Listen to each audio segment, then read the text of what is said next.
The New York Knicks are making moves right now. They have made some signings and they just cut someone, and we have to talk about it. So what's up, guys? Welcome back to Knicks Digest. My name is Chris, and we're going to jump right into things today as we always do, because here's the deal. The New York Knicks have made a signing and brought back one of their former players, and that is Taj Gibson. As you may have seen, Woj tweeted out yesterday, free agent Taj Gibson is returning to the New York Knicks on a one-year deal. Mark Bartelstein of Priority Sports tells ESPN, with Mitchell Robinson sidelined, Tom Thibodeau has gone back to one of his favorites.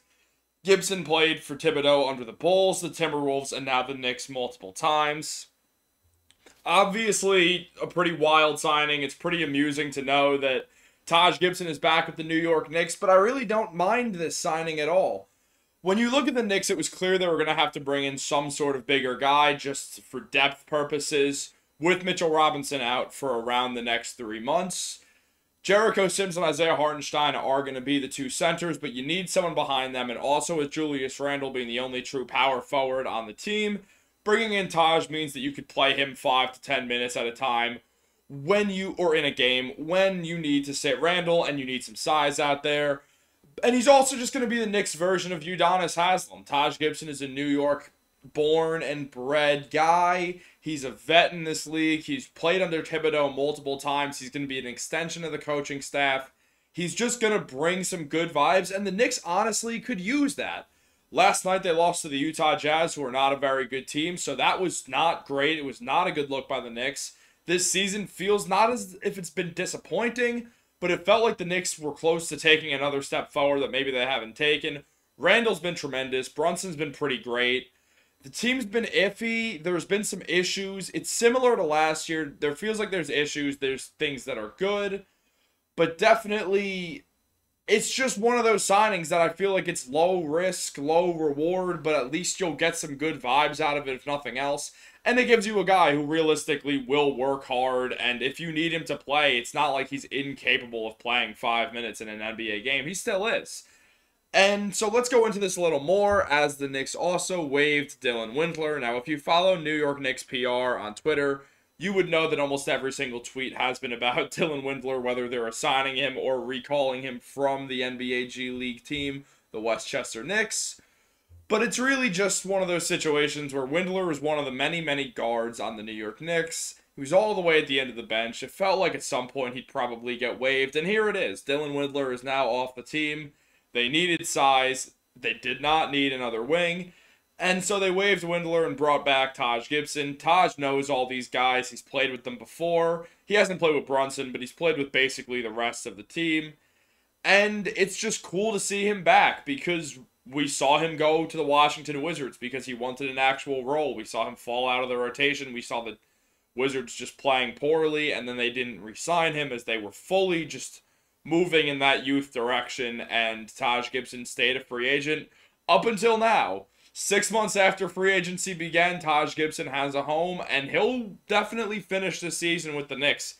Even if Mitchell Robinson is to come back, I think the Knicks are just going to want to have Taj. It gives you a little extra size, and it also just gives you a guy who knows the Knicks, who knows the Knicks organization, who knows the Knicks fans, and who more importantly knows Tibbs and is someone who could really be an extension of that coaching staff in the locker room when the Knicks need someone like that. He's a good vet to have. He's going to be really good for Jericho Sims, I think. They're both undersized guys. They work hard. They're hard-nosed. They're rough. I think it's a really good idea to just sort of have Taj work with Jericho Sims and basically tell him, all right, here's what you have to do.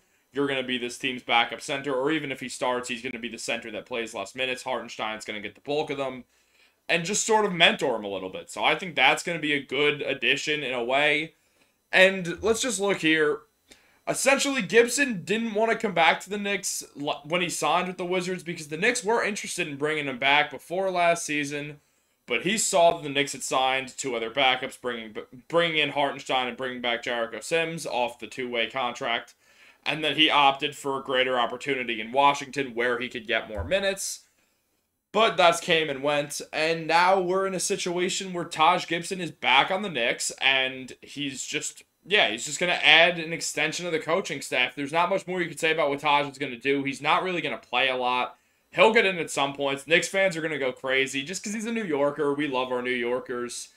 And there were not really too many other realistic options. Like, when you look at who else they could have brought in, whether it's through free agency or through a trade, it's not like they had a great option of guys. Like, I guess you could have went with some free agents who are veterans, like maybe Dwight Howard, but it feels like when he was on the Lakers, it felt like he was on his last legs.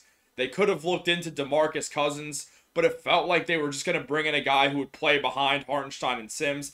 I don't think anyone would be bringing in DeMarcus Cousins so he could be a locker room guy. I think that's one of the reasons why he's probably not currently in the NBA right now. If they were to bring in a guy like him, they probably would have played him. Though I still don't think that would have been the worst idea in the world. They opted not to do it. And then also, I was just reading through a little bit of an article, and essentially, a team that was brought up was the Detroit Pistons because they have a lot of centers. They have a lot of big men. Jalen Duren being the best one, who's obviously not going anywhere. But they got a few backups. And the names that they highlighted were James Wiseman, Marvin Bagley, or Isaiah Stewart. Essentially what they said is, as this relates to the Knicks filling their need up front, the Pistons could probably be talked into moving one of those three guys. Wiseman and Bagley were recently highly touted prospects, both picked second overall. Neither was drafted by the Pistons, and neither is currently in a situation where they can do enough to establish themselves. I completely agree. The Pistons have a lot of big men, and they also are just a terrible team that no one really knows what's going on with them. They've lost 21 straight games as the time if I'm making this video. And it's just, I don't know, who else are you really going to add? Like, yeah, you could have went out and traded for Marvin Bagley and taken the chance that he could find some rhythm and be a good backup center for the Knicks. Or they could have went for James Wiseman, though that probably would have costed a lot more. And then Isaiah Stewart, it feels like, I don't know, it just feels like the Pistons like him more. If I were the Knicks, the two options that I would have went towards were either take that chance on Marvin Bagley or trade for Mo Bamba away from the 76ers. He's not really getting minutes there. Mo Bamba's also a New Yorker. He's a great shot blocker. He's athletic. It feels like he just hasn't figured it all out, but he also hasn't gotten the best opportunities throughout his career. So it's one of those things where maybe on the Knicks, maybe in his hometown, playing an actual backup center role where he's going to get some good minutes, he could have panned out. But the Knicks elected to go with Taj Gibson and basically, in the process, saying, nope, we're rolling with Hartenstein and Sims. We're not going to move any assets for some sort of rental when Mitch comes back in 3 months. And when you put it that way, I do agree with it. I think it makes sense to not trade away any draft picks for a guy like Mo Bamba or like Marvin Bagley, whereas they're probably not going to be on the court in a few months because Mitch is going to be back before the playoffs, hopefully. That's at least what we would expect. Right now, at most, it feels like he'll be out for 3 months. It is currently the middle of December. The playoffs start in late April. Mitch will have time to get back and get a groove going. So if the Knicks were to trade for Mo Bamba, if they were to trade for James Wiseman, for Marvin Bagley, they'd be putting someone on the court who they know that they're going to take off in 3 months. It's not like they're going to have any value on the Knicks bench during a playoff run. So that's like the biggest argument against it. And I sort of thought about this when getting ready to make this video because I wasn't sure if I liked the idea of Taj Gibson, but in a way I do because it's not like he's going to hurt the team by any means. The Knicks just believe that they have something good with Hartenstein and Sims, and I don't disagree. I think this is really Sims' chance to show that he can be the backup center once Hartenstein almost certainly gets paid and ends up being a starting center somewhere next year, now that he's the premier center on the Knicks with Mitch out. And I think Sims, it gives him a real incentive to ball out over these next few months, and I think he's going to take advantage of that. He doesn't look bad. He's got a good feel on defense. It's just if he can get anything going offensively. But even so, if you look at a guy like Mitchell Robinson, it's not like he has a deep offensive bag. And also, the Knicks really have Barrett, Randall, and Brunson all taking the majority of the shots in the starting lineup anyway. So if you put a guy like Jericho Sims in the starting 5 instead of Hartenstein, which they've done, it makes sense because Sims isn't going to shoot more than 2 or 3 times a game. And those are just going to be putbacks or just easy rolls off of a pick. And that's really it. And that's all it's going to be. And Hartenstein is someone who shoots like maybe 7 times a game, and he works better with the bench unit, even if he's going to play more minutes. And we saw Mitchell Robinson be the best player on the Knicks one season when he was coming off the bench. So it's not like it matters that much if Sims is starting at center. I think they will start Hartenstein in specific games. I think they're going to base this off matchups. But I am happy with the idea of Taj Gibson.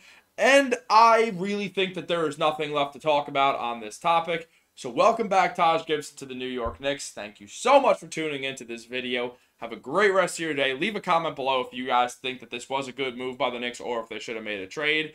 And go New York Knicks.